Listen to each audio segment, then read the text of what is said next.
کامران شاہد صاحب نے ارشد شریف کی جو تصویریں ریلیز کی ہیں.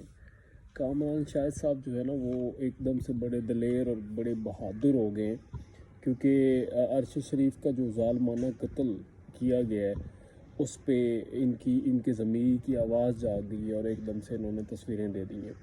یہ وہ بندہ ہے کامران شاہد جو واش روم بھی جاتا ہے تو فوج کے بندوں سے پوچھ کے جاتا ہے، ایجنسیز کی مرضی سے جاتا ہے کہ سر میں واش روم جانا ہے، میں نے واش روم چلا جاؤں یا نہیں. اور اس نے ایجنسیز کی جو ہے وہ رضامندی کے بغیر اور ان کی ولنس کے بغیر اپنا ارشد شریف کی پکچرز اس نے کر دی، جناب قوم کو دکھا دی. اب مدعا یہ ہے کہ آپ ذرا اگر آپ کو شرم آتی ہو اور آپ کے اخلاقیات جو ہے وہ تھوڑی بہت مطلب آپ میں وہ کیڑا ہو اس کا تھوڑا بہت، تو ایک صحافی اس کو احساس نہیں ہے کہ کتنی بے دردی سے مطلب مارا ہے اس بیچارے کو، اور جس نے مارا ہے وہی پبلش کروا رہا ہے اس کو. مقصد کیا ہے؟ مقصد صرف ایک ہے کہ ڈرانا. جو باقی صحافی بول رہے ہیں، جو قوم بات کر رہی ہے، اس کو ڈرانا، اس کو میسج دینا کہ اگر آپ ہمارے خلاف بولیں گے، اگر آپ حق پہ بولیں گے، اگر آپ رائٹ پہ بولیں گے تو آپ کے ساتھ بھی یہی کچھ ہوگا جو ارشد شریف کے ساتھ انہوں نے کیا. چلو گل مک گئی سی، پتہ لگ گیا سی کہ یار اپنا ایک بندے کو انہوں نے مار دیا ہے، اور قتل تو وہ مراسیاں دے گھر بندہ مر گیا تو وڈا مراسی آ کے کہنے لگا کہ چلو شکر ہے گولی متھے چ وجی ہے، اکھ بچ گئی ہے. مطلب وہ بندہ مر گیا تھا تو آپ نے جو ہے مزید اس پہ آپ نے نمک چھڑکا ہے پوری قوم کے زخموں پہ، اور آپ نے دکھایا ہے اپنا ظالمانہ رویہ کہ ہم اتنے ظالم ہیں، ہم اس طرح مار سکتے ہیں بندے کو. یعنی 8 گھنٹے پہلے کسٹڈی میں لے کے جیسے ترسا کے انہوں نے اسے مارا ہے. تو اس طرح بڑے ہی مطلب کیا میں اب کہوں، بڑے نالائق قسم کے لوگ ہمارے پہ مسلط ہو گئے. اتنے نالائق ہیں کہ ان کو پلاننگ کرنا بھی نہیں آتی. اب یہ سمجھ رہے ہیں کہ شاید اس سے کیا ہوگا کہ لوگ ڈر جائیں گے، لوگ بڑے سہم جائیں گے، بات کوئی نہیں کرے گا. حضور والا قوم اس ٹائم نہ آپ کو دیکھنا بھی نہیں چاہتی. قوم یہ جو ایجنسیز والے ہیں اور یہ جو آفیسر جن کا نام عمران خان لے رہا ہے، قوم ان سے شدید نفرت کرتی ہے. قوم ساری ایک طرف کھڑی ہے، آپ اقتدار والے ایک طرف کھڑے، لیکن کتنی دیر کھڑے رہیں گے آپ؟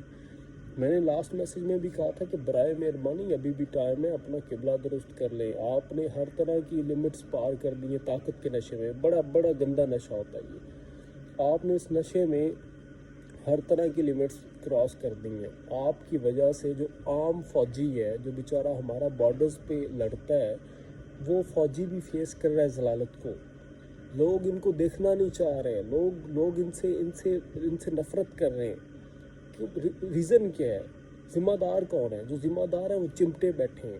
کوئی غیرت کا تھوڑا سا لقمہ لے لیں آپ، اور خدا کے لیے ہماری جان چھوڑیں. اور جس طرح یہ ظالمانہ یہ تو کوئی بات نہ ہوئی کہ ایک طاقتور ایک کمزور کو مار دے. اس کا گناہ کیا تھا؟ اس کا گناہ یہ تھا کہ وہ اپنا آواز اٹھا رہا تھا اپنی، وہ ایک رائٹ پہ بات کر رہا تھا.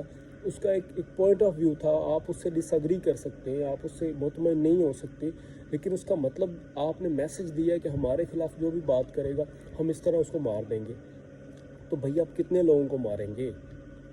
آپ کتنے پاکستان سارے کے سارے کو مار دیں گے؟ اب تو سارا پاکستان یہی بات کر رہا ہے. اب تو سارے پاکستان کے سامنے ارشد شریف بیچارے نے کہا تھا کہ بادشاہ ننگا ہے، تو اب تو بادشاہ سارے پاکستان کے سامنے ننگا ہو چکا ہے. تو آپ اب سارے پاکستان کو گولیاں ماریں گے. آپ کی نا یہ گولیاں اب قوم کھانے کے لیے تیار نہیں ہے. اب لوگ سمجھ بیٹھے کہ بیسیکلی ہمارے ساتھ ہوا کیا ہے. اور اتنا ظالمانہ آپ نے جو رویہ ہے آپ کا اپنی قوم کے ساتھ، اپنے لوگوں کے ساتھ، یہ آپ کو بھگتنا پڑے گا انشاءاللہ. یہ وہ ٹائم دور نہیں ہے. خان صاحب ڈٹے ہوئے، خان صاحب ہیں، اللہ پاک ان کی حیاتی کرے، وہ ہے نہیں ہے. قوم سمجھ بیٹھی، قوم میں بیداری آ گئی، اس بندے نے بیداری دے دی ہے قوم کو. تو جو جاہل سپورٹرز ہیں نا، آپ پتہ ہے کیا کریں؟ آپ کے لیے بھی ایک مشورہ ہے. آپ اب یہ ڈیفینس میں آ جائیں کہ ارشد شریف کا جی دائیں ہاتھ کے ناخن انہوں نے نکالے تھے، انہوں نے تو بائیں ہاتھ دکھا دیا ہے. آپ جو جاہل سپورٹرز ہیں نا، آپ ساتھ میں اب یہ ٹیگ کرنا شروع کر دیں. آپ کی ایجنسی ہے نا، آپ لوگ سپورٹرز ہیں، آپ لوگ کے حکمران بیٹھے ہوئے ہیں بیچ میں جو ذمہ دار ہیں سارے کے. آپ لوگوں کا کام ہے وہ آپ لوگوں سے جو مرضی کر لیں، آپ لوگوں کا کام ہے آپ نے ان کو ڈیفینس کرنا ہے لازمی. آپ فیس بک پہ پوسٹیں لگائیں کہ جی ارشد شریف کی تو دائیں ہاتھ کی ہڈی نہیں توڑی تھی، بائیں ہاتھ کی توڑی تھی، یہ تو غلط بتا دیا. ڈیفینس میں آئیں آ کے بتائیں کہ بھائی یہ جو اپنا وہ لے پالک جو ان کا ہے اینکر، اس نے صحیح نہیں بتایا، اصل ڈیٹیل یہ ہے. یعنی بندہ مارنے کی بھی نا آپ ڈیٹیل بتایا کریں. کسی کو گولیاں لگ جائیں نا تو آپ دیکھا کریں کہ پٹی سیدھی لگی ہوئی ہے یا الٹی لگی ہوئی ہے. یہ آپ کے کام ہے. آپ آ جائیں فیس بک پہ اور آپ آ کے ان کو ڈیفینس بھی کریں اور ان کی سپورٹ بھی آپ کریں. وہ دن دور نہیں ہے جب میں اب کوئی انتہائی گندی بات نہیں کرنا چاہ رہا، جب یہ وہ بھی کر جائیں گے اور آپ ان کو ڈیفینس کریں گے تو شرم کریں اور شرم سے ڈوب مریں. الو کے پٹھوں.